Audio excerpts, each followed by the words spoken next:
Assalamualaikum warahmatullahi wabarakatuh, teman-teman sekalian, pemirsa TDA TV, dimanapun Anda berada pada sore hari ini. Selamat berjumpa kembali di acara kita pada sore hari ini, acara CAPD, Cantik, Pintar, dan Dermawan, persembahan dari TDA. Teman-teman, hari ini kita akan belajar suatu ilmu yang menarik ya, sangat menarik karena ini terkait dengan keseharian kita sebetulnya.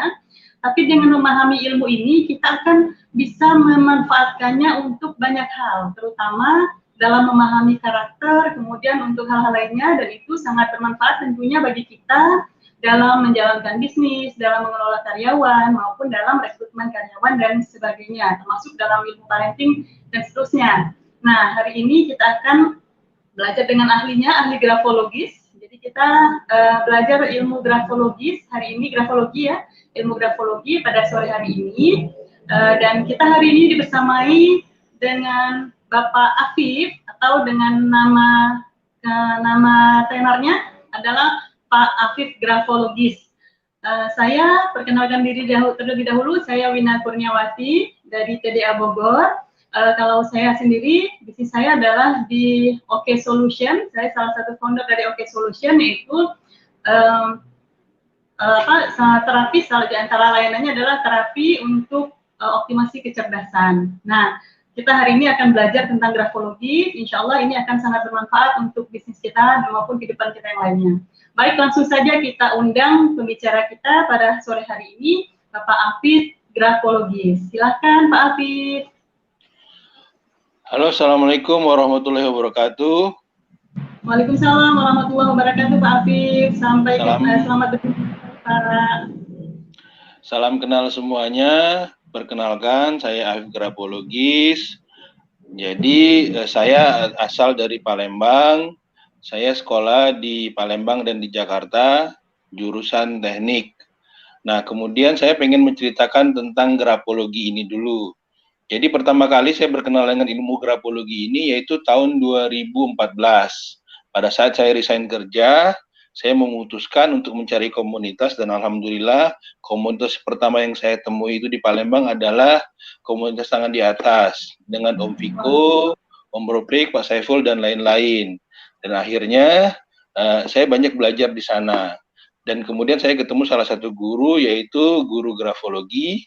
Pada saat itu beliau menilai tulisan saya, dan beliau bisa mengetahui cash flow saya. Dan ini sangat menarik bagi saya, sehingga saya sendiri belajar sampai mendalam dan mengambil sertifikasi, dan sampai juga ke trainer BNSP-nya. Nah, hari ini kita akan belajar tentang grafologi. Sebelum kita mulai, saya akan beri waktu 30 menit untuk teman-teman mengambil kertas dan pena. Karena kita akan sambil main-main. Dalam arti kata main-main gini, ini seperti ini. Kan tema kita hari ini adalah menseleksi karyawan. Menseleksinya dengan apa? Dengan metode grafologi, yaitu tulisan tangan. Tulisan yang seperti apa sih yang bagus? Kategori apa sih yang menurut kita karyawan yang baik itu? Nah, itu akan kita jelasin semua. Ambil dulu penanya dan kertasnya. Oke, teman-teman, silakan. Ini menarik, sore hari ini kita langsung praktek ya. Silakan dipersiapkan, bisa sambil ambil pena, kertasnya. Kita langsung praktek nih, ilmunya aplikatif langsung ya Pak ya? Iya, langsung aplikatif banget. Iya. Oke, sambil teman-teman mempersiapkan, mungkin Pak Afif bisa diambil. Ya, jadi saya akan menjelaskan apa itu grafologi. Jadi Mbak Wina sudah pernah dengar belum apa itu grafologi? Sudah pernah belajar? Menurut Mbak Wina apa yang Mbak Wina dengar? Yang saya tahu grafologi itu ilmu tentang memahami tulisan tangan, kemudian tanda tangan gitu ya. Tapi belum ngerti seperti apa membacanya gitu. Oke. Nah hari ini kayaknya jelas banget nih. Sepertinya kita akan dapat ilmu yang langsung praktis ya Pak ya. Ya, betul sekali. Jadi, grafologi itu terdiri dari dua suku kata, grafien dan logi atau logos. Grafien itu tulisan, logi itu adalah ilmu. Jadi, secara gampang, grafologi itu adalah ilmu tulisan tangan. Gampangnya seperti itu. ilmu menganalisa tulisan tangan, ilmu membaca tulisan tangan. Tapi kalau kita mau lebih terstruktur, grafologi adalah suatu metode untuk mengetahui karakter seseorang yang tercermin dari alam bawah sadarnya yang dilihat melalui tulisan tangan yang merupakan aplikasi dari atau pancaran dari otaknya, seperti itu. Nah, grafologi ini ada istilah dalam grafologi ada namanya brain writing. Otak ya, Pak? Writing. Ada istilah namanya brain writing. Oke. Nah, apa itu brain writing? Brain writing itu coba ingat-ingat pada saat kita SD, SMP, SMA, kita pernah diminta menulis oleh guru kita, misalnya ini Ibu Budi. Sekelas diminta menulis, tetapi sekelas bentuknya nggak ada yang sama. Pada saat kita menulis ini Ibu Budi, maka pada saat menulis itu dipengaruhi oleh alam sadar. Bagaimana bentuk tulisannya ini Ibu Budi itu, setiap orang berbeda-beda, ini dipengaruhi oleh alam bawah sadar. Ini yang disebut dengan istilah namanya brain writing. Nah, untuk lebih jelasnya, kita akan mulai menulis. Bagi teman-teman tadi yang sudah menyiapkan pena dan kertas, kita akan mulai. Yang pertama, kita mulai menulis. 1. Mbak Wina juga nulis nggak? Siap, nulis. Oke, kalau nulis berarti 1, saya niat belajar grafologi dengan mudah dan menyenangkan.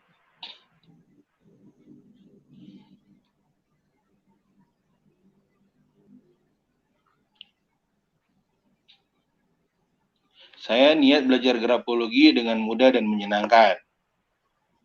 Oke, nomor 2. Dada anak ayam ada 8 buah. Dada anak ayam ada 8 buah. Ada 8 buah. Oke, nomor 3. Itik ini bermotif bintik-bintik. Itik ini bermotif bintik-bintik. Bintik-bintik. Oke, nomor 3. Teh Neneng. Nomor 4. Teh Neneng seneng teh celup. Teh Neneng seneng teh celup.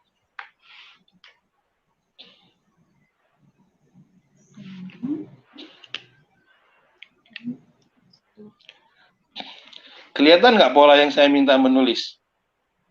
Ya. Pada nomor 2, saya itu fokusnya pada huruf A. Nomor 3, saya fokusnya pada huruf I. Nomor 4, saya fokusnya pada huruf E. Kenapa bisa seperti itu? Karena setiap huruf dari A sampai Z, setiap bentuknya itu memiliki arti. Setiap goresannya itu memiliki arti. Dan saya akan menjelaskan kepada teman-teman arti yang nomor 2 terlebih dahulu. Perhatikan bentuk tulisan teman-teman.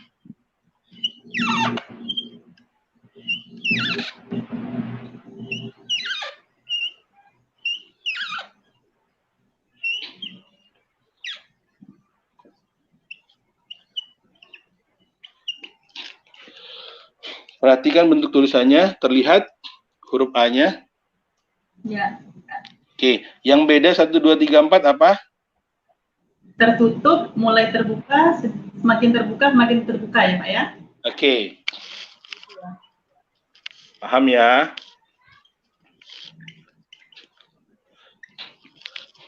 Oke. Nah, dalam grafologi, huruf A ini kita menyebutnya lambang talkative atau huruf komunikasi. Jadi kalau kita pengen lihat kemampuan komunikasi seseorang, kita cukup memperhatikan di antaranya dari beberapa faktor itu huruf A. Jika huruf A-nya tertutup, maka dia berkecenderungan menahan pembicaraan. Artinya dia tidak gampang untuk diajak bicara duluan, memulai pembicaraan. Nah, nomor 2 artinya terbuka berarti dia senang untuk berbicara. 3 dan 4 semakin terbuka berarti semakin ingin menyampaikan informasi yang banyak. Bedanya apa? Kalau seandainya tulisan saya nomor 1, seandainya misalnya Mbak Wina main ke rumah saya, terus Mbak Wina mau minjem uang misalnya, jika saya nomor 1, maka saya nggak akan cerita ke siapapun, termasuk ke istri saya. Kalau seandainya saya nomor 2, terbuka sendiri, sedikit, biasanya saya akan cerita ke pasangan saya. Tetapi jika nomor 3 ataupun nomor 4, maka saya akan ember. Kelemahannya orang-orang yang seperti ini adalah dia kurang bisa dipercaya dalam menjaga informasi. Tetapi kelebihannya kalau dia sebagai marketing, dia penyampai yang ulung. Seperti itu. Nah, yang berbahaya nomor 5, kalau dia terbuka bagian bawah, khusus huruf A, huruf D nanti beda lagi. Kalau terbuka bagian bawah, itu mencirikan bohong. Nah, dalam grafologi, kan kita kalau misalnya merekrut karyawan, pasti kita akan mencari orang-orang yang jujur, kan? Nah, dalam grafologi itu ada 3 kriteria bohong. Huruf A dengan tulisan yang seperti ini.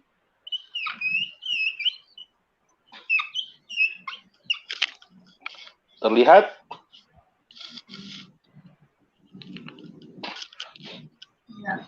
Terlihat? Loopnya.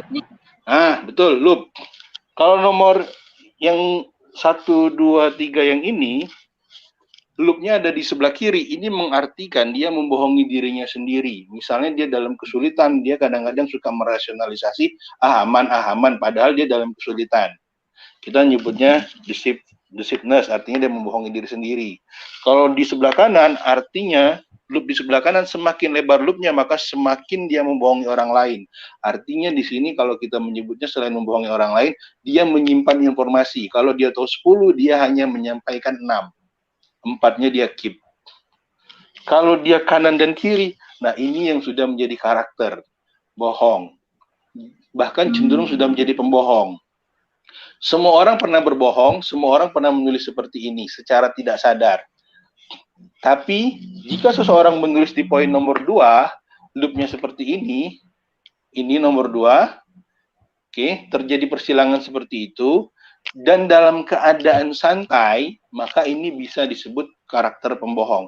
Tetapi kalau dia dalam keadaan tertekan, artinya kalau dalam grafologi ini disebut self-defense mechanism, artinya dia terpaksa berbohong.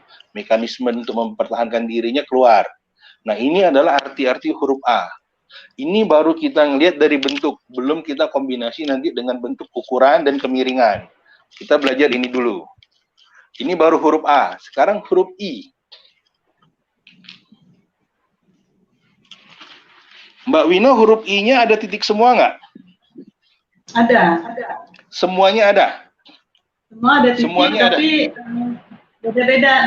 Kalau ini Pak, sebelum jauh ya, kalau ke konsistensi penulisan gimana Pak? Kan kadang ada yang menulis dengan titik, ada yang enggak, ada yang tertutup rapat, ada yang terbuka. Itu gimana membacanya Pak? Itu juga akan berpengaruh. Jadi kalau nanti di huruf A, semakin dia banyak terbuka, berarti dia semakin banyak ingin menyampaikan informasi. Nanti tinggal kalau dalam grafologi ada hitung-hitungannya. Tinggal cara menghitungnya aja, seperti ada metode tersendiri. Tapi secara gampang, lihat aja mana yang lebih dominan, maka itu karakter yang lebih dominan. Seperti itu. Gampangnya seperti itu. Nah, sekarang kalau huruf I ini dibagi menjadi 3 cara bacanya. Pertama, dari ada dan tidak ada titik.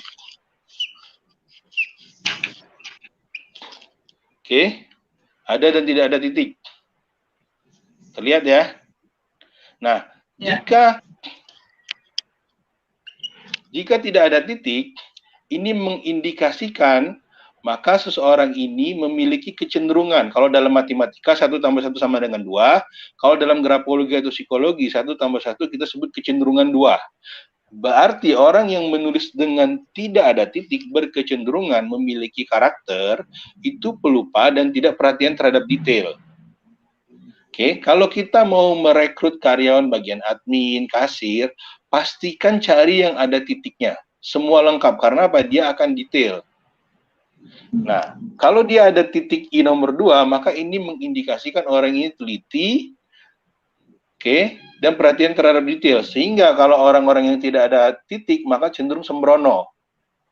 Dari situ aja kita udah bisa lihat kalau untuk kebutuhan pekerjaan seleksi yang simpel-simpel aja, ngelihat dari ada titik nggak ada titik. Itu dari ada dan tidak ada. Kemudian kita ngomong dari letak. Letak titik di sebelah kanan, letak titik di sebelah kiri, letak titik persis di tengah.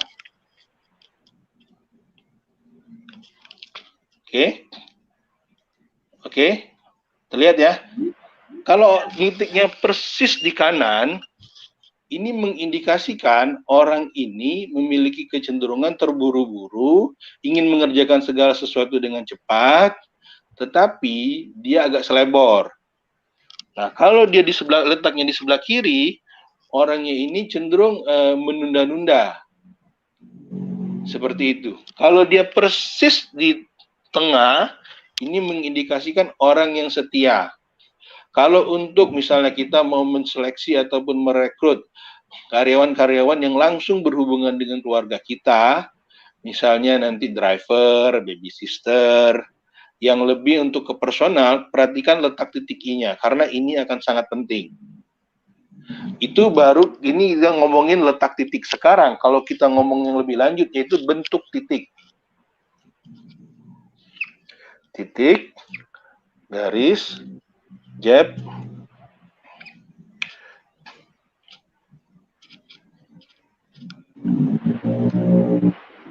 kalau cari jodoh yang ada titiknya di tengah ya Pak? Ya, itu lebih bagus. Terlihat ya bentuk titiknya ya. 1, 2, 3, 4, 5, 6, 7, 8, 9. Oke, secara gampang seperti ini. Nah, secara gampang, yang ada titik yang ini yang tadi kita sebut yang pertama tadi. Detail dan lain-lain. Nah, untuk secara gampang ini nanti ada perbedaannya, tapi secara gampang, jika orang-orang menulis dengan tanpa tanda titik, ini mengindikasi bentuknya itu garis, jab yang seperti ini mengindikasikan orangnya itu irritability, gampang termarah, gampang tersinggung. Kemarin saya ada sempat nonton di salah satu channel grapologis dari luar, itu ada juga orang yang menulis huruf I-nya itu benar-benar kayak gini, tajam banget. Ini mengindikasi, bahkan dia jadinya tersangka di kasus pembunuhan karena dia tidak bisa mengontrol emosinya. Seperti itu. Nah, ada lagi yang bulat-bulat seperti ini, nomor 8 dan 9. Ini adalah orang-orang yang senang haus perhatian, drama queen, hal-hal yang seperti itu. Nah, ini baru huruf I. Sekarang kita ngomong lagi huruf E. E dalam grafologi ini berhubungan dengan keterbukaan pikiran. Kalau yang bulat tadi gimana Pak? Bulat itu lebih ke dia caper, ingin diperhatikan, haus perhatian. Makanya dia agak kekanak-kanakan, kayak gitu.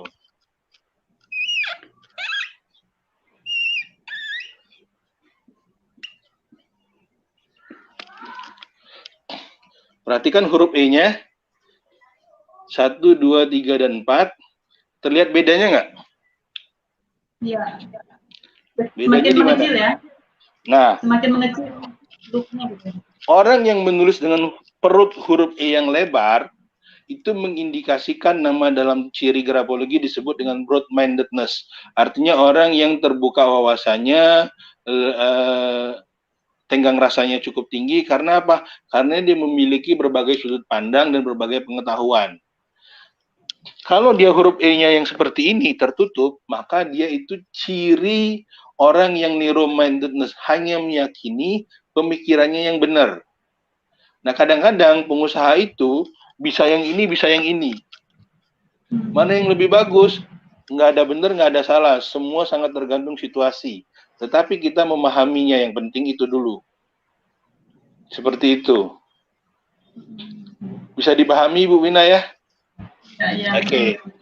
Nah, ini baru kita ngomong huruf. Nah, huruf-huruf ini sendiri, kalau teman-teman mau belajar, itu boleh mampir ke channel saya, itu Afif Grapologis, itu ada alfabet grapologi dari huruf A sampai huruf Z, itu semua saya ajarkan. Tinggal teman-teman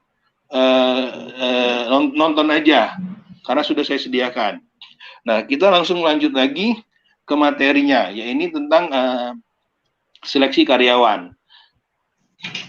Setelah kita mengetahui tadi brainwriting tadi, sekarang kenapa sih setiap orang tulisannya bisa berbeda-beda?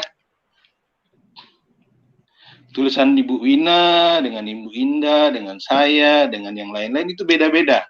Padahal dikasih contohnya sama. Karena proses internalisasi value yang masuk ke diri orang itu beda-beda. Bagaimana prosesnya masuk? Saya akan jelaskan.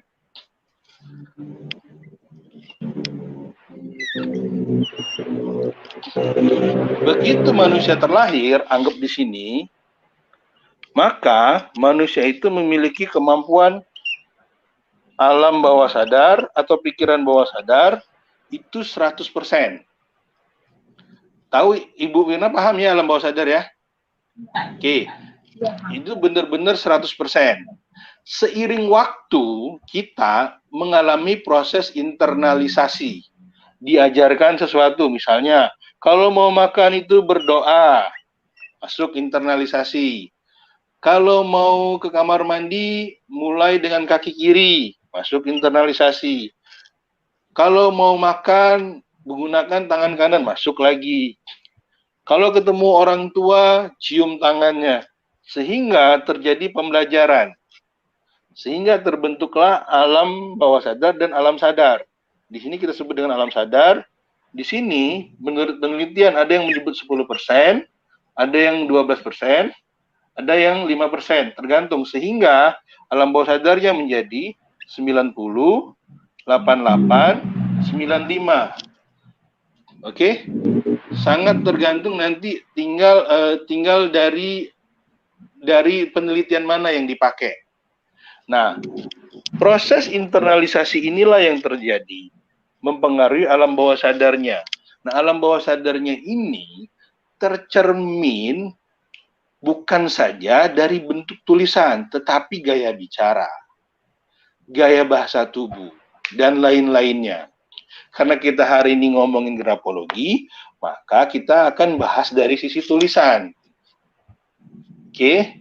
Nah, inilah yang terjadi internalisasi. Nah, masuknya internalisasi ini benar-benar berkesan sehingga membuat program. Contoh, Mbak Wina, makannya boleh apa saja, minumnya? Tetap teh botol sosro. Sudah terprogram secara tidak sadar. Dalam keseharian, mau nggak mau kita ada terprogram oleh lingkungan dan lain-lain. Oke, kalau yang terprogram itu bagus. Bagaimana kita memastikan yang terprogram di sini bagus atau jelek? Kita nggak bisa tahu, karena dia yang ngalamin.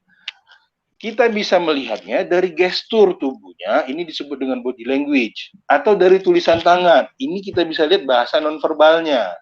Sehingga apapun yang terjadi bisa terlihat, tercermin. Kalau selain dari body language dan gestur tadi, ada lagi orang-orang yang intuisinya bagus, itu bisa pakai energi dan lain-lain. Sehingga mereka bisa menggunakan berbagai cara. Nah, inilah yang disebut dengan alam bawah sadar. Sekarang, setelah kita mengetahui ternyata tulisan tadi dibentuk dari internalisasi, saya akan jelaskan sedikit tentang ilmu epigenetik. Pernah dengar belum, Mbak Wina, ilmu epigenetik? Belum pernah, Pak, kalau epigenetik. Jadi ilmu epigenetik ini adalah ilmu tentang DNA seseorang, tetapi DNA bawaan yang tertanda atau tag DNA kita sebutnya. Contoh seperti ini ya, akan saya simulasikan.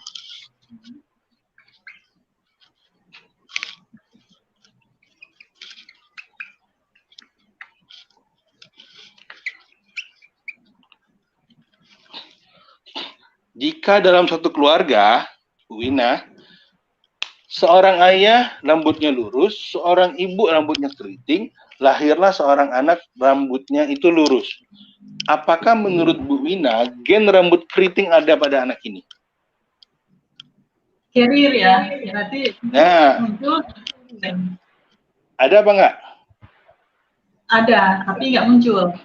Ada tapi Itu. off atau nggak muncul. Nah, ternyata selain dari tampilan fisik yang diturunkan dari pernikahan itu, sifat juga diturunkan, sakit juga diturunkan, bakat juga diturunkan. Nah, untuk meng-on dan meng-off-kannya ini, itu bisa melalui 5 pola. Pertama dengan pola makanan. Maka itu akan bisa meng-on dan meng-off-kan 4 hal tersebut. Pola makan, pola lingkungan, pola obat-obatan, pola emosi, dan pola energi. Dengan kita menguasai kelima pola ini atau kita memahami, kita bisa membantu mengutak-atik hal-hal yang di sini. Nah, dalam hal ini, pola grafologi ini adalah termasuk dalam pola lingkungan. Nah, misalnya kayak ibu optimasi diri, itu berarti mainnya di pola emosi dan pola energi. Sama seperti NLP, sama seperti hipnosis, EFT, SEF, dan lain-lain, atau Kiaha, dan lain-lain. Itu masuknya di pola itu. Nah, dari sini, akhirnya terjadi internalisasi. Contoh seperti ini sekarang. Saya tersenyum, oke? Atau saya menjulurkan lidah. Menurut Bu Wina, makna dari menjulurkan lidah itu apa tadi? Mengejek gitu? Selain mengejek? Atau sedang apa ya? Gitu, apa ya? Lebih pada mengejek. Atau di Indonesia umumnya mengejek, tetapi kalau kita di Tibet dan di Kolodania, justru menjulurkan lidah itu artinya berdoa, mendoakan. Begitu. Nah, iya. Sama seperti kita menggeleng. Menggeleng artinya apa? Tidak, menolak ya. Menolak, tidak setuju, tidak sepakat. Tetapi kalau di India, menggeleng itu artinya iya, setuju, sepakat. Iya. Postur tubuh yang sama, tetapi internalisasi yang beda, menghasilkan makna yang berbeda. Seperti itu. Makanya dari tulisan juga, kita perlu juga mengetahui latar belakang seseorang. Sehingga kita bisa tahu value-nya seperti apa. Sama satu lagi, sapi itu halal nggak? Halal kalau sudah sembelih. Halal. Kalau di Bali? Ya, kita nggak tahu. Kalau di Bali kan itu merupakan salah satu makhluk yang suci. Sehingga itu haram kalau untuk dipotong. Karena apa? Internalisasi mereka. Babi di sana nggak apa-apa, tapi di kita misalnya yang Muslim nggak boleh. Jadi sangat tergantung internalisasinya. Oke, sekarang kita mulai mulai dapat gambaran ya. Makanya nanti misalnya tersenyum dan tadi ini kita sebut dengan body language. Dalam tulisan tangan ada juga disebut dengan body language on paper. Nah, sekarang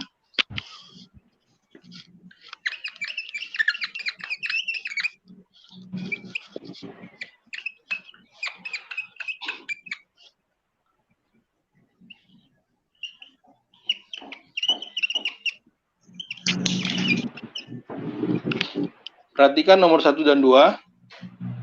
1 dan 2. Oke, 1 dan 2. Mana yang menurut Ibu orangnya lebih penyabar, nomor 1 atau nomor 2? Nomor 2. Nomor 2. Boleh nggak orang lain menjawab nomor 1?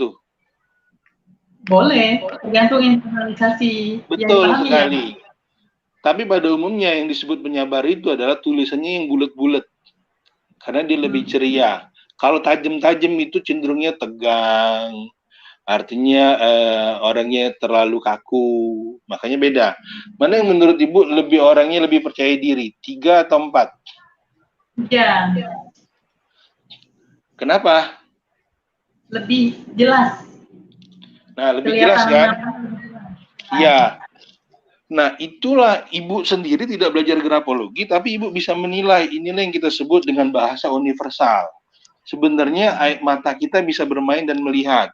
Jadi begitu kita menerima tulisan atau lamaran, nggak usah belajar pun, kalau kita ngeliat kerapian tulisan, artinya orang ini rapi. Kalau dia acak-acakan, biasanya hidupnya juga acak-acakan, kurang disiplin dan lain-lain. Itu sudah bisa terlihat. Nah, sekarang seandainya teman-teman menulis di kertas A4 polos tadi, misal kita ingin mengetahui motivasi seseorang. Apakah orang ini penyemangat? Misalnya kita mau menerima lamaran kan, pekerjaan. Ini dalam grafologi disebut dengan baseline.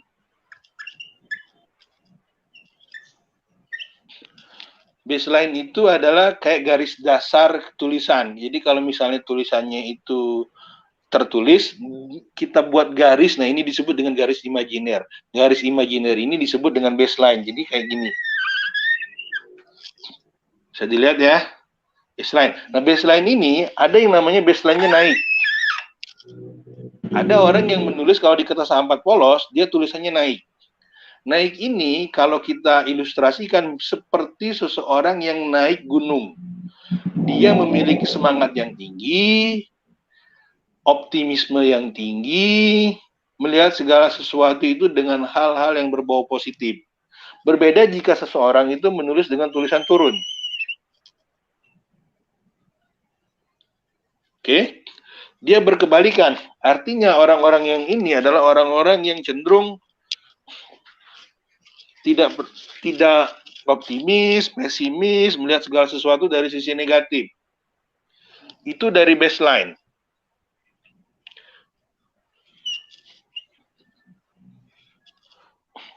Ada lagi orang yang menulis dengan baseline-nya super lurus. Artinya orang-orang seperti ini bisa diandalkan, tapi dia orangnya sedikit kaku. Oke. Ada lagi orang yang menulis dengan seperti ini. Jadi ini naik dulu, turun dulu, semangat di awal, tapi kalau ada masalah, dia cenderung negatif. Ada lagi seperti ini. Turun dulu, pesimis dulu, baru semangat. Nah, yang bahaya nomor 6. Naik, turun, naik, turun. Pada saat kita menerima surat lamaran, tulisannya gelombang, atau banyak lebih dari 3 selan, maka nggak usah terima. Artinya orang-orang seperti ini semangatnya tidak bagus, motivasinya tidak bagus. Daripada kita harus membenahinya, lebih baik kita nggak usah terima. Tetapi kalau seandainya itu anak kita, itu tim kita yang sudah lama, dan kita merasa perlu membenahinya, maka kita perlu terapi, sehingga kita nanti akan menterapi. Nah, ini disebut dengan baseline. Baseline ini untuk mengetahui motivasi seseorang. Nah, sekarang kita masuk ke 3 zona.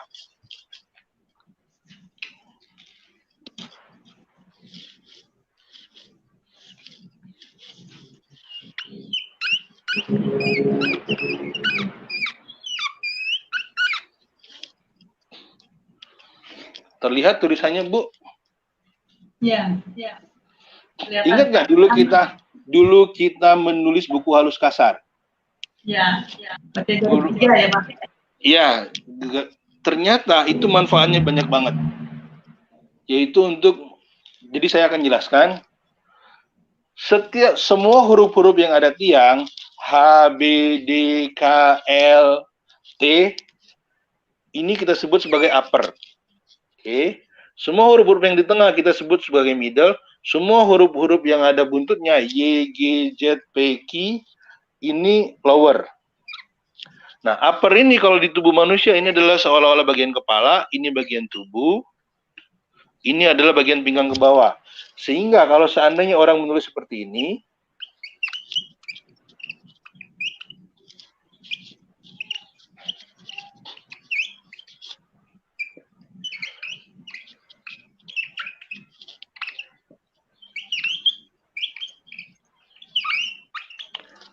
terlihat bedanya?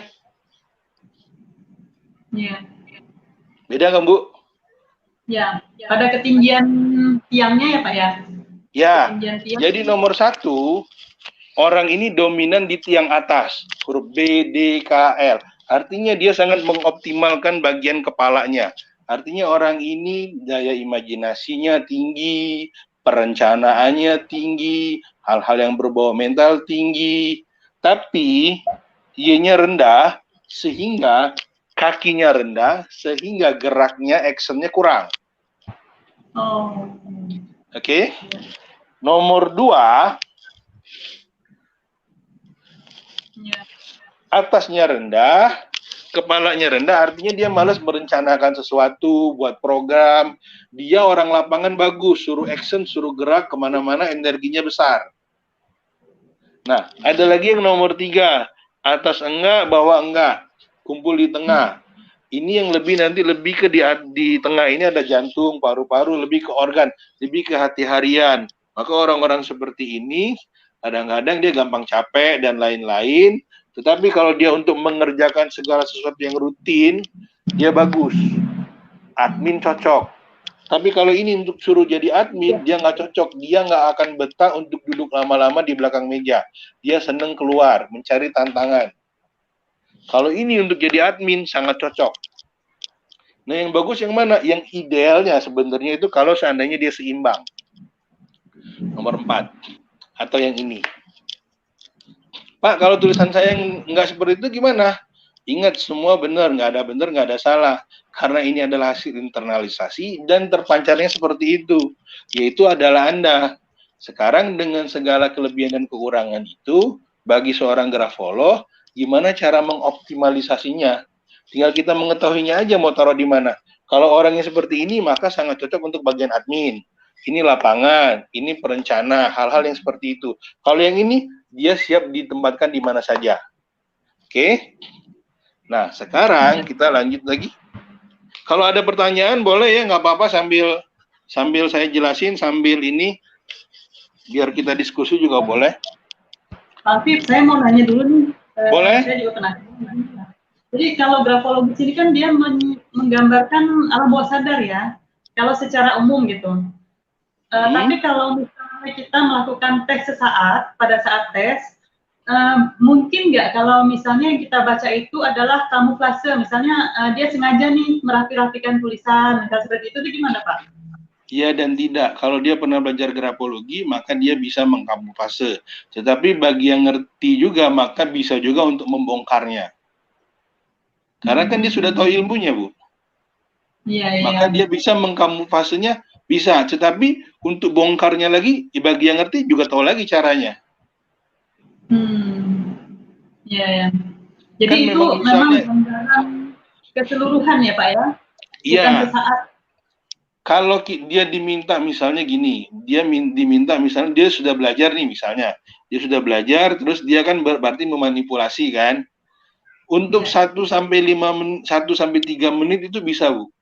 Tetapi kalau diminta menulis terus-menerus tanpa jeda 10 menit nggak bisa lagi ditahan. Semua alam bawah sadarnya keluar. Dan nggak bisa lagi ditahan. Atau dengan diberi tekanan, mungkin ya Pak? Misal diberi batasan waktu gitu. Iya, itu salah satu contoh. Selesaikan ini dalam 5 menit. Mau nggak mau kan dia harus buru-buru, nggak lagi mikirin indah segala macam. Nah, itu salah satu untuk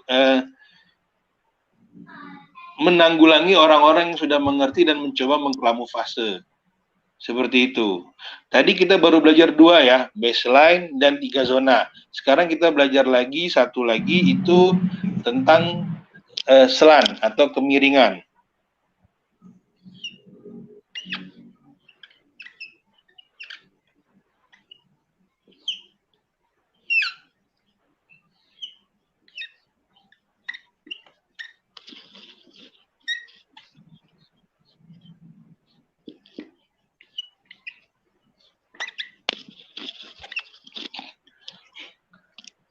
Ini, nah Ibu Wina lihat kemiringannya nggak? Iya. Kelihatan ya? Kemiringan. Kanan, tegak, kiri. Ibu Wina tulisannya kemana? Kanan, tegak, atau kiri? Cenderung tegak. Tegak. Tegak kadang-kadang agak ke kanan sedikit. Oke. Tipikal orang-orang yang tegak adalah tipikal orang-orang yang logika. Kalau saya misalnya jadi calon pelamar ibu, misalnya nih saya calon pelamar, mau bekerja di tempat ibu, maka tipikal orang-orang yang seperti ini adalah tipikal orang-orang yang haus pembuktian. Jadi saya harus menjelaskan 5W 1H sedetail mungkin sehingga tidak ada lagi pertanyaan yang akan ibu ajukan kepada saya. dia lebih ke data. Kalau orang yang tulisannya banyak di kanan, miring ke kanan, itu bukan tipikal pembuktian, tapi lebih ke emosi. Dia lebih ekspresif, dia lebih memuji. Orang-orang seperti ini senang dipuji. Nah, oke, saya jelaskan lagi dulu. Kanan ini lebih ekstrovert, lebih suka memuji, lebih berani, lebih ke orientasi masa depan. Kalau kiri apa? Lebih tertutup, lebih introvert, lebih hati-hati, dan lebih waspada. Nah, sekarang misalnya kita membutuhkan karyawan admin, atau katakanlah kita butuhnya kasir. Maka yang akan kita pilih itu tulisannya yang mana? Kiri.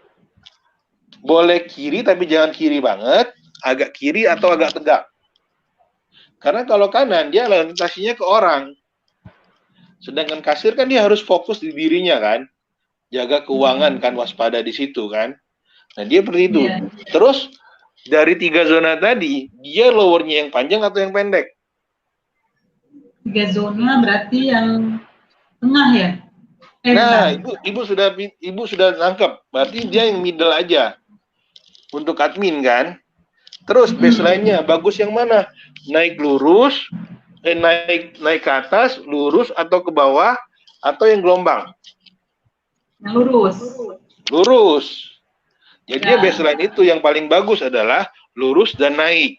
Selain dari itu jelek. Apalagi seandainya kalau ibu melihat dalam satu kertas A4 polos, itu ada yang naik, ada yang turun, aut-autan, itu nggak usah diterima, Bu. Langsung masuk ke tong sampah. Itu artinya apa? Motivasinya itu nggak bagus. Daripada kita memasukkan seseorang ke dalam organisasi kita yang berpeluang menjadi bibit perpecahan, ngapain kan? Iya, iya. Bisa dipahami ya? Bisa dipahami ya? Nah, ini adalah ada lagi yang keempat.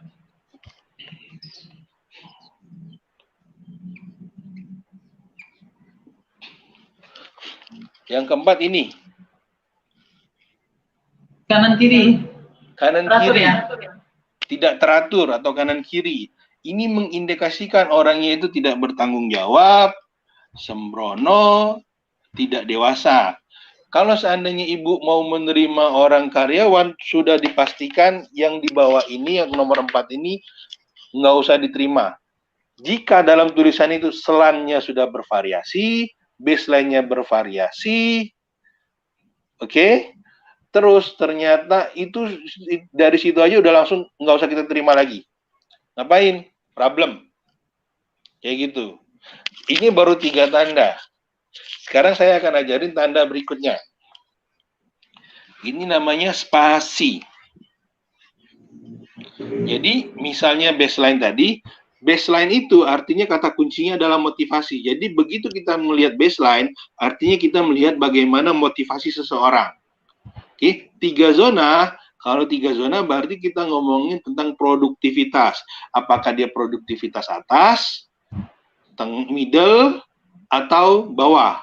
Itu tentang productivity. Terus dari slant ini kita melihat orang itu extrovert, introvert, lebih ke emosionalnya, bagaimana dia meluapkan emosi. Nah, sekarang kita yang masuk yang berikutnya yaitu spasi.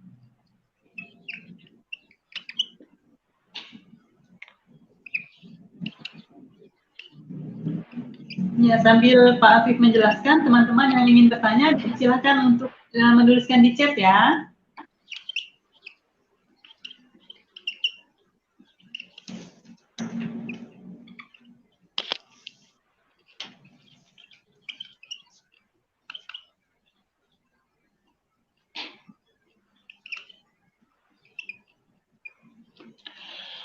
Nah, yang keempat adalah spasi. Beda nggak nomor 1 dengan nomor 2? Iya. Bedanya apa?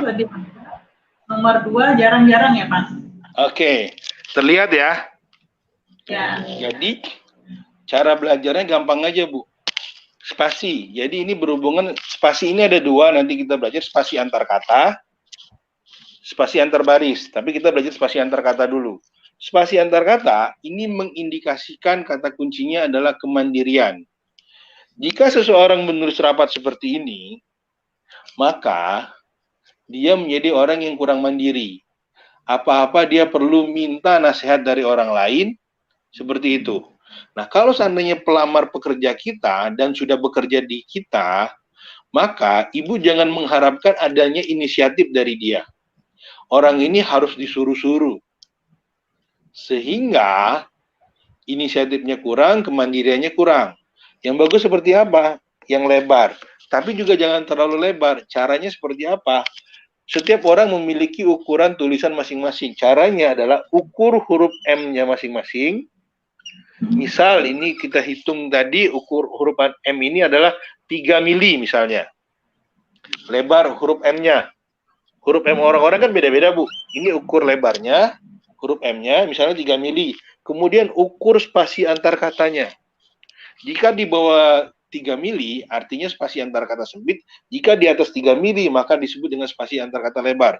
Kalau lebar, artinya kemandiriannya bagus. Kalau sempit, artinya kemandiriannya jelek. Makanya, khusus untuk karyawan, perhatikan juga ini. Dalam menerima karyawan. Jadi nanti, gimana Bu Wina? Ukuran spasinya apa bisa dijadikan standarnya huruf yang ditulis, Pak? Iya, hurufnya huruf M sang penulis. Jadi ukuran standarnya adalah huruf M sang penulis, kita ukur lebarnya. Misalnya lebarnya 3 mili, terus ukur lagi spasi antar katanya berapa. Jika lebih disebut dengan spasi antar kata lebar, jika sempit disebut spasi antar kata sempit. Yang spasi antar kata sempit, maka otomatis kemandiriannya kurang. Langsung otomatis kita reject. Nah, nanti dalam belajar gerak, gimana Bu? Ada pertanyaan dari Ibu Susana Anayanti ya. Boleh, boleh. Saya suka berubah-ubah. Bagaimana ini Pak membacanya? Kadang rapi, kadang agak kesakitan. Nah, tulisan itu memang sangat tergantung mood. Nah, dalam grafologi itu dibagi 4 fase tulisan tangan. 0 sampai 12 tahun ini fase di mana anak-anak baru mulai belajar menulis, baru mulai membentuk bentuk tulisan 0 sampai 12 tahun. Sehingga kalau mau membentuk karakternya ini sangat mudah. 12 sampai dengan 25 tahun di mana karakter si orang ini lagi mencari jati diri. 25 sampai dengan 65 tahun karakter orang ini sudah terbentuk dengan jelas. 65 tahun ke atas degradasi. Dalam grafologi berlaku hukum bolak-balik. Tulisan tangan berubah, karakter berubah, tulisan tangan berubah. Sehingga tergantung Anda mau merubahnya seperti apa. Dalam grafologi, menterapi tulisan itu disebut dengan grafoterapi. Dan banyak sekali orang yang melakukan grafoterapi ini. Di YouTube juga banyak, kalau teman-teman cari. Di situ juga saya sendiri sering banget, saya juga kok konsultan di sekolahan khusus tentang anak-anak SD, sehingga nanti itu lebih ke parenting. Dari tulisan itu kita bisa menilai. Nah, tetapi karena kita ngomongin tentang seleksi karyawan, tulisan yang berubah-berubah itu kita lihat dulu bentuknya seperti apa. Selannya sama apa enggak, kemiringannya sama apa enggak, baseline-nya sama apa enggak. Yang Ibu maksud berubah-berubah itu atau memang bentuknya beda banget? Karena saya harus lihat, Bu. Nggak bisa bayangin. Kalau lihat baru kita bisa menganalisanya. Seperti itu. Apa itu menggambarkan switch mood juga, Pak? Kalau misalnya tulisan switch dalam jelas, Bu. Iya, jelas. Bahkan kalau setelahnya itu ada 2 dan berlebihan, biasanya itu ada problem internal. Dan kadang-kadang ada 2 personality yang dominan. Oke, saya akan cerita sedikit. Jadi, saya juga ada ngajarin tentang grafo healing. Agak ini sedikit, karena ini berhubungan juga dengan yang Ibu tanyakan tadi. Jadi, orang ini pernah hampir mau bunuh diri. Dan ini terjadi berkali-kali. Begitu saya lihat tulisannya, saya langsung minta si orang ini, Anda coba buat tulisannya, pilih mau selan mana, kiri atau kanan, jangan dua-dua. begitu dilakukan terus-menerus, dan saya terapi juga dalamnya, maka kecenderungan itu berkurang dan sekarang sudah hilang, alhamdulillah. Tadinya bentrok di dalamnya. Hal-hal yang seperti itu. Nah, kalau kita kalau terapi grafoterapi itu berapa lama Pak prosesnya? Dia itu sehari minimal 10-15 menit, dilakukan 30 hari non-stop. Oh, gitu. Nah, makanya terapinya juga relatif lama. Lebih gampang sebenarnya kita kalau merubah bagian dalam. Jadi dalam grafologi berlaku bolak-balik, tulisan tangan berubah, karakter berubah, tulisan tangan berubah. Contoh seperti ini. Jika kita mengetik di Windows, mengetik saya unik, tetapi pada saat terprint itu adalah kalimat saya tidak unik yang terprint. Ada kata tidak di situ. Maka ada dua cara untuk membenarkannya. Pertama, begitu di print kita tipek aja. Maka sesuai dengan tujuan kita kan, terjadi saya unik. Atau kita benerin Windows-nya sehingga tidak lagi terjadi kesalahan. Saya unik. Nah, untuk membenarkan dari dalam itu kita menggunakan berbagai macam metode dan semua bisa. EFT, SEF, IAHA, spiritual, matrix, hipnoterapi, NLP, dan lain-lain. Nah, grafologi itu saya gunakan untuk menterapi dari luar. Seperti itu. Nah, kalau keduanya kita bisa sinergikan, maka akan menjadi hal yang bagus. Seperti itu. Ya. Ya, ini pertanyaan dari Big Player ya. Apakah memperbaiki tulisan dapat memperbaiki sifat? Seperti tadi sudah Oh iya, jelas ya? banget. Jelas banget.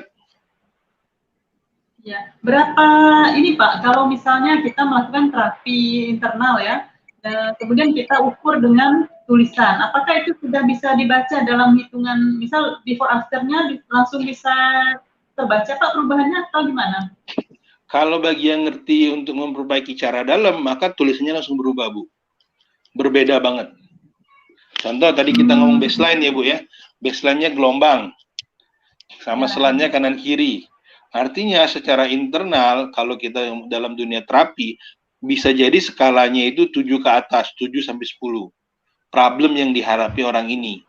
Begitu kita terapi, jika terapinya itu sampai ke skala 0, tulisannya itu baseline-nya jadi lurus, Bu.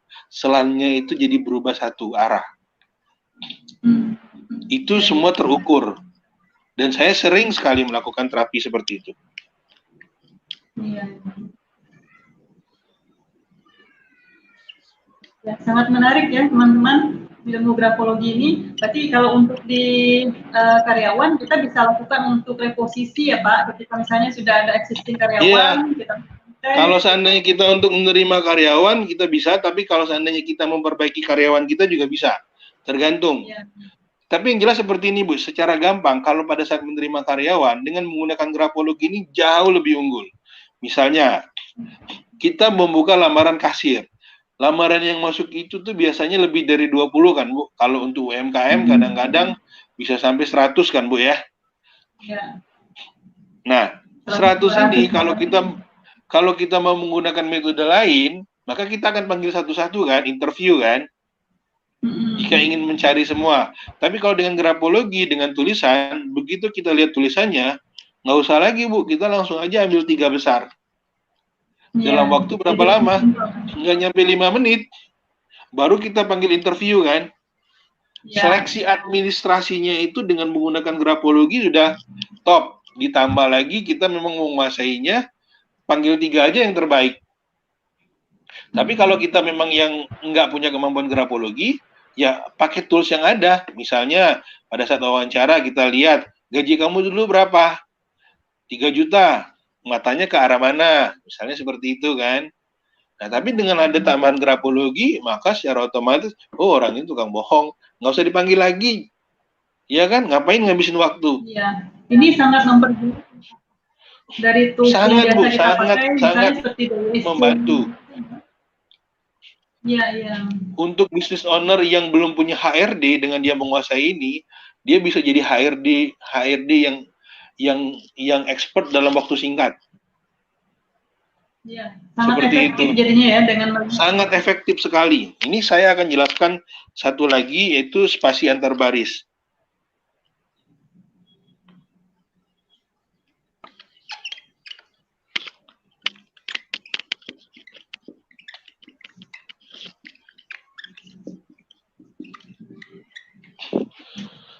Perhatikan Bu, lihat bedanya nggak Bu? Andi di mana Pak? Nomor 1, Satu, dengan nomor 2. dari segi posisi spasi ya Pak? Posisinya, ini spasi. Ada lagi yang namanya spasi antar baris. Saya sengaja tadi nulis agak cepat. Kalau terjadi tabrakan antara baris 1 dengan baris 2, ini disebut dengan spasi antar baris tabrakan. Ini mengindikasikan kalau orang ini planningnya bermasalah, skala prioritasnya bermasalah. Sehingga kalau kita menyuruh sesuatu dengan orang-orang seperti ini, nggak akan selesai. Kenapa? Karena dia orangnya bingungan. Karena apa? Sudah terlalu banyak yang di kepalanya. Nah, kalau ini terjadi di diri kita gimana? Biasanya saya suruh liburan, Bu. Misalnya teman-teman konsultasi, kalau nggak saya terapi, relaksasi. Karena bebannya sudah overload. Iya, benar. Sudah Nah, kurang hal-hal ya, seperti Pak? itu. Kebingungan. Nah, dari 5 tadi, nggak usah jauh-jauh, kita belajar 5 aja tadi, itu misalnya kita ngelihat surat lamaran, kita terlihat, oh baseline-nya lurus, oke, centang bagus. Oh, selanjutnya kiri, kita butuhnya apa nih? Kasir. Oh, oke, masih. Tapi kalau butuhnya marketing, berarti nggak oke kan? Silang. Bisa dimengerti ya, Bu ya? Nah, iya, terus tergantung kebutuhan. tergantung kebutuhan. Makanya saya lebih suka orangnya paham, sehingga rumusnya itu bisa dibolak-balik. Seperti itu. Nah, ada satu lagi yang... Gimana, Bu? Iya. Pertanyaan dari Pak Heri Widiatmoko ya Pak ya ini. Pertama, kalau ada yang tipe tulisannya kadang miring, kadang tegak, itu gimana? Tadi ya tidak konsisten ya, kemiringannya ya. Kemudian yang kedua, apakah grafologi bisa diaplikasikan di huruf lain seperti aksara Jawa, Ibrani, Arab? Oke, nah dalam grafologi itu ada 2 metode belajarnya. Pertama namanya metode Gestalt, kedua namanya metode atomistik. Yang tadi saya baru saya ajarkan di awal itu namanya metode atomistik karena kita belajar huruf per huruf. Dari hal kecil kita buat kesimpulan besar. Ada lagi dari hal besar kita buat kesimpulan kecilnya. Nah, untuk tulisan Arab, aksara Jawa, Ibrani, huruf kanji, itu juga kita bisa analisa itu dengan metode Gestalt. Maka kita akan melihat kemiringannya, besar kecil hurufnya, tekanannya, terus kecepatan tulisannya. Itu kita bisa nilai juga. Kalau huruf Latin, otomatis nanti ada juga namanya metode atomistik. Belajarnya dia lebih lengkap. Seperti itu. Nah, untuk tipe tulisan tadi, kalau dia tegak dan agak ke kiri, kalau dia tidak dominan, itu masih oke. Tetapi kalau benar-benar ketara, tegak dan kirinya itu, misalnya selan kiri atau kanannya itu banyak, maka diusahakan ubah jadi bentuk satu selan, pilih. Karena itu akan mempengaruhi swing mood Anda, emosi Anda, dan lain-lain. Seperti itu. Ada pertanyaan lagi yang lain, boleh? Karena belum dilanjut yang spasi tadi, Pak. Oke. Nah, jadi spasi tadi, kalau spasi, jadi kita belajar sudah 5. Yang pertama tadi kita belajar baseline. Baseline ini mengindikasikan, kata kuncinya gini, gampang belajarnya, kalau ngelihat baseline, maka berarti kita melihat motivasi seseorang. Kalau baseline-nya naik, artinya motivasinya bagus. Ya, Pak Afifnya tiba-tiba putus ya, teman-teman. Dan waktu kita juga sudah 1 jam, ternyata pembelajarannya tanpa terasa. Sepertinya ada kendala sinyal di Pak Afif. Ya, Pak Afif, baik. Di sini ada pertanyaan dari Mbak Dian Eka Sari ya. Izin bertanya, grafologi apakah sama? Oh ya Pak, sudah kembali lagi alhamdulillah. Nah ini sambil ada pertanyaan Pak, apakah sama ilmu membaca tanda tangan dengan grafologi Pak? Nah, ini juga terjadi debatable di antara grafolog. Jadi ada yang mengatakan sama, ada yang mengatakan beda. Tapi kalau kita payungnya adalah handwriting, maka juga sama. Ada beberapa aliran dalam membaca tanda tangan, dan saya belajar beberapa. Karena kita bahas tanda tangan, jadi kata MacLeod, change your signature, change your life. Ubah tanda tangan Anda, maka akan mengubah masa depan Anda. Saya sendiri belajar grafologi mengubah tanda tangan. Kehidupan saya juga berubah. Pak Sandiaga Uno juga pernah merhatiin nggak pada saat Pilpres kemarin, Pak Sandiaga Uno itu mengganti tanda tangan, meredesain tanda tangan.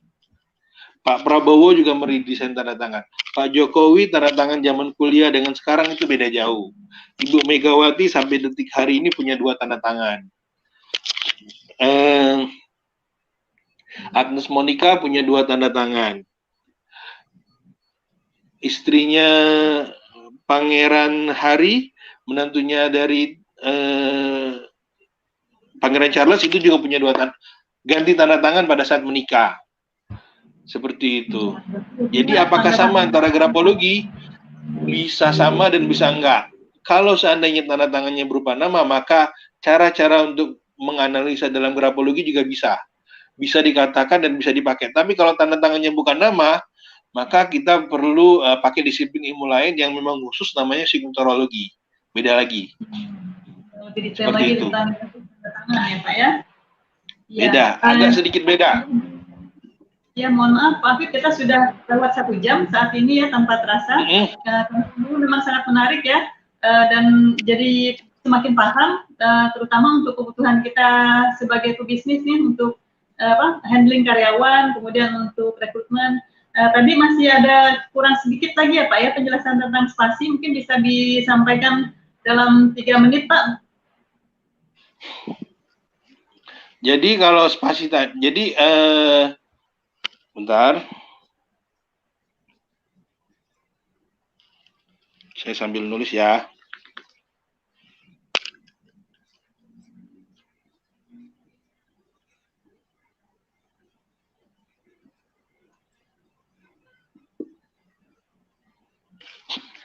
Jadi spasi antar kata itu, pertama kita belajar tadi namanya baseline. Baseline itu kata kuncinya adalah motivasi. Jadi begitu kita melihat baseline, berarti kita melihat motivasi seseorang. Kedua, kita belajar namanya spasi, spasi antar kata. Begitu kita melihat spasi antar katanya sempit, artinya kata kuncinya kemandirian. Kemandiriannya ada masalah.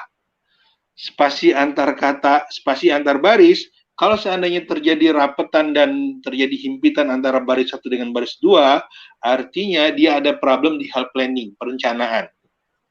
Oke. Kemudian 3 zona. 3 zona itu atas, bawah, tengah. Artinya kita membicarakan tentang productivity seseorang. Kemudian yang kelima, SLAN. SLAN ini adalah tentang EQ, emotional question. Bagaimana seseorang itu meluapkan emosinya, ekstrovert, introvert, apakah dia orang logika. Jika dia kanan, maka dia lebih ke ekstrovert, dia kiri introvert, tegak dia lebih logika. Itu resumenya, seperti itu. Nah, bagi teman-teman yang pengen belajar lebih mendalam, bisa hubungin ini, Afif Grafologis, itu channel YouTube saya. Silakan lihat, itu ada alfabet dari A sampai Z. Itu semua ada artinya. Dan itu free, silakan ditonton. Karena tadinya memang saya itu buat untuk yang berbayar, cuman dengan pertimbangan-pertimbangan tertentu, akhirnya saya upload aja dan saya buka untuk umum. Kemudian, saya juga mengajar grafologi ini secara online, itu dengan menggunakan via WA, cuman alhamdulillah kami juga membuat lagi kursus grafologi.com, itu insya Allah tanggal 1 Desember launching. Itu e-course yang saya buat, seperti itu. Nah, Pak ya. Itu pertemuan langsung atau lewat? Semua sudah rekaman Bu dalam gimana, bentuk Pak? video. Semua sudah rekaman dalam bentuk video. Jadi sudah saya tutorialkan. Tinggal diikutin aja step-stepnya. Seperti itu. Karena dalam grafologi itu banyak sekali metodenya dan banyak sekali belajar, dan saya mengajarkan hal yang simple terlebih dahulu. Tadi kita baru belajar 5, 6 sama tanda tangan, walaupun belum sempat disinggung lebih dalam. Saya mengajarkan menyebutnya itu grafologi fundamental. Jadi saya ada buat grafologi aplikasi untuk rekrutmen, itu 20 tanda kombinasi. Sehingga nanti begitu tabelnya di print, Ibu tinggal centang aja. Oh, motivasinya bagus, centang huruf A. Oh, spasinya jelek, centang huruf D.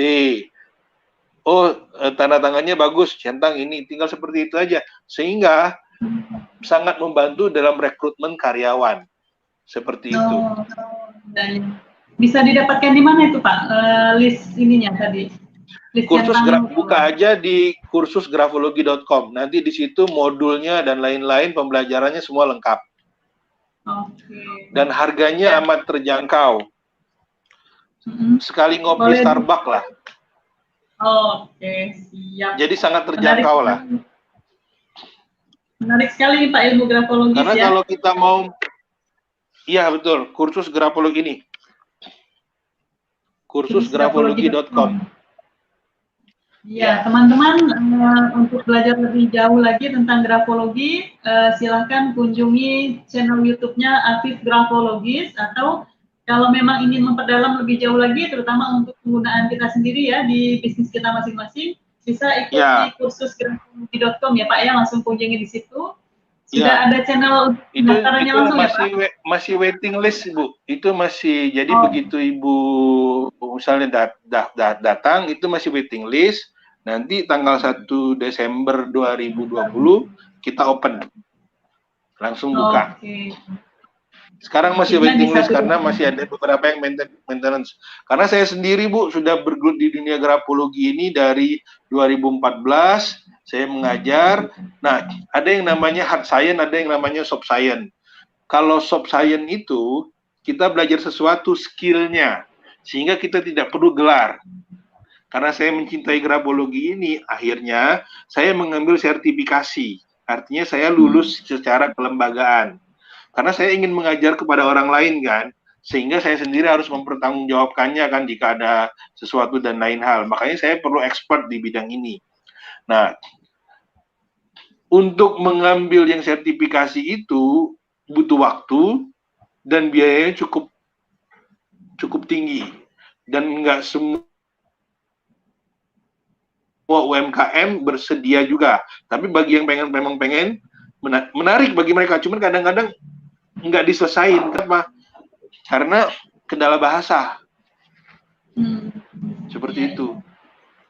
Materinya kebanyakan berbahasa, bukan berbahasa ibu kita.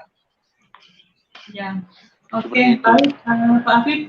Kita sudah di 1 jam lebih saat ini. Terima kasih banyak atas sharingnya. Ini sangat memperjelas sekali ya, dan dengan sharing hari ini dalam waktu 1 jam Pak Afif sudah bisa menjelaskan ke kita semua tentang membaca tulisan tangan, yang ini insya Allah sangat bermanfaat sekali, terutama saya sendiri merasa sangat terbuka nih jadi wawasannya Pak tentang ilmu grafologi, dan silakan untuk mempelajari lebih jauh bisa kunjungi Afif Grafologis di channel YouTube, dan untuk belajar silakan. Ya, untuk kursusnya bisa ikuti kursusgrafologi.com karena ini manfaatnya sangat besar sekali. Mungkin ada closing statement yang mau disampaikan Pak Afif, silakan. Jadi gini, untuk rekan-rekan sekalian, ilmu ini sangat amat bermanfaat, terutama untuk kita sebagai seorang entrepreneur. Kenapa? Karena kita akan mengetahui karakter orang banyak sekali. Karena karakter orang itu kita bisa ketahui dari bahasa nonverbalnya. Saya sendiri dengan mengetahui grafologi ini bisa banyak sekali masuk ke lapisan masyarakat. Kenapa? Karena masyarakat Indonesia itu pada umumnya sangat kepo dan ingin diketahui karakternya. Dan ini menjadi alat masuk saya untuk masuk ke ring satu mereka. Kenapa? Karena orang-orang menjadi lebih senang dan lebih dekat. ini bisa jadi tools marketing yang bagus selain dari untuk HRD. Kenapa? Kadang-kadang kalau kita ketemu dengan teman-teman atau teman-teman baru, kita sampaikan hal baru, ini bisa menjadi entry point untuk bisnis Anda. Ini kalau dari segi bisnis. Yang kedua, kita sebagai orang tua, kita tahu nggak apakah benar-benar anak kita mencintai kita? Apakah benar-benar pasangan kita mencintai kita? Jadi dari mana? Kalau tulisan anak kita miring ke bawah, atau turun, atau mengecil, itu artinya dia tidak ngomong dengan sebenar-benarnya. Saya kasih contoh sedikit ya, biar paham. Mungkin singkat saja ya Pak ya, karena kita sudah ya singkat aja. Jadi bikin penasaran lagi nih Pak Afif di closing statement-nya. Maaf, baru kepikiran yang di bagian ini. Closing statement-nya malah bikin penasaran nih, cerita pasangan hidup dan anak segala itu. Terlihat bedanya? Ya. Ukuran. Tulisannya besar-besar. Kalau seseorang menulis dengan ukuran besar, dia mengatakan I love you, dari ukuran hurufnya tadinya kecil, dia menulis misalnya sedang, kemudian dia menulis dengan ukuran huruf lebih besar, artinya dia memang menyatakan mencintaimu. Kalau kalimatnya adalah I love you. Kalau kalimat I love you-nya kecil, tulisannya tadinya besar, artinya dia tidak mencintai Anda, dia bohong. Iya. Oke, seperti itu. Ya. Seperti itu. Makin penasaran ilmunya. Karena kalau mau belajar grafologi itu Bu, minimal sebenarnya kalau mau minimal itu 2 jam. Paling itu minimal. Ibaratnya kalau kita ngomong seminar, penjelasan detailnya itu 2-3 jam. Kalau untuk kelasnya yang fundamental itu paling nggak 6-8 jam. Nah, kalau yang ditambah atomistik itu 2-3 hari. Makanya saya sendiri sampai sekarang pun tetap belajar. Ada update ilmu baru, saya belajar. Dan biasanya saya share ke alumni saya. Ilmu-ilmu yang saya ketahui seperti itu. Ya, oke, terima kasih ya Bu ya. Maaf nambah dikit tadi. Ya, sangat sepadan dengan manfaatnya ya Pak ya. Insya Allah. Sangat Bu, sangat. Iya. Baik teman-teman, alhamdulillah kita sampai di penghujung acara dan sudah di closing oleh Pak Afif tadi. Terima kasih banyak Pak Afif atas sharingnya hari ini, sangat bermanfaat sekali. Insya Allah akan makin penasaran ini teman-teman juga mungkin akan banyak mengunjungi channelnya. Insya Allah silakan. Baik teman-teman. Enggak juga nggak apa-apa karena saya pengen berbagi aja. Ya, terima kasih banyak Pak Afif atas sharingnya. Sama-sama Bu. Ya. Hari ini. Terima kasih atas perhatian semuanya. Semoga hari ini bermanfaat dan semoga ke depan kita selalu lebih baik. Dan mungkin dengan pembelajaran hari ini kita pun jadi semakin memperbaiki tulisan tangan kita ya, menuju karakter yang kita harapkan ya. Betul. Dalam konsep kita karakter terbaik. Baik, terima kasih semuanya teman-teman. Saya Wina Kurniawati juga undur diri dari pertemuan kita hari ini. Jangan lupa tonton terus acara CAPD dan juga acara-acara di channel PDA, channel YouTube PDA TV lainnya yang tentunya sangat bermanfaat untuk kita semua. Terima kasih semuanya. Assalamualaikum warahmatullahi wabarakatuh. Waalaikumsalam warahmatullahi wabarakatuh.